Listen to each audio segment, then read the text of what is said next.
ներքին զրույցներում Լևոն Տեր-Պետրոսյանը լռում էր։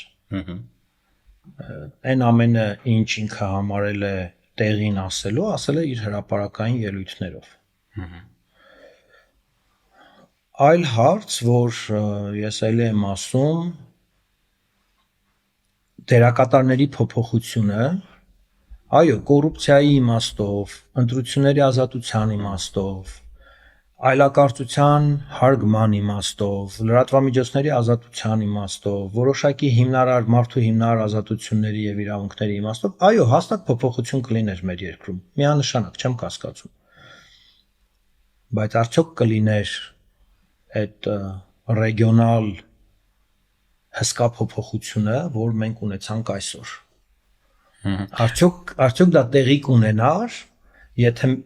մեր հասարակությունը այն հասարակությունն էր, որը եկեք ընդունենք, խոշոր հաշվով բոլորս ոչ մի թիզական էինք։ Լևոն Տեր-Պետրոսյանի պատերազմ թե խաղաղություն հոդվածը շատ փոքր հասարակական աջակցություն ստացավ։ Ինչու՞։ Եվ այստեղ ես մի հատ ուրիշ կարևոր հարց, որ նաև ուղիղ ես իրեն տվել եմ, ինչի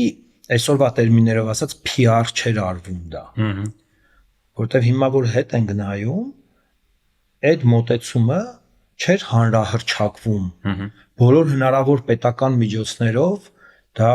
չէր հասցվում քաղաքացուն, որպեսզի քաղաքացին հասկանար, որ պիտի գնալ այդ լուծմանը, պիտի գնալ կարգավորմանը։ Դե հիմա իրադարձությունները արդեն կենթանի ենք մնացել բոլորս, եկել ենք հասել ենք 2026 թվական։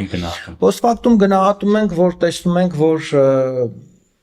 այդպես էլ Հայ ազգային կոնգրեսը եւ Լևոն Տեր-Պետրոսյանը դուրս չեկան այդ ես դա կոչում եմ կայսրության գծած սցենար ու շրջանակներ։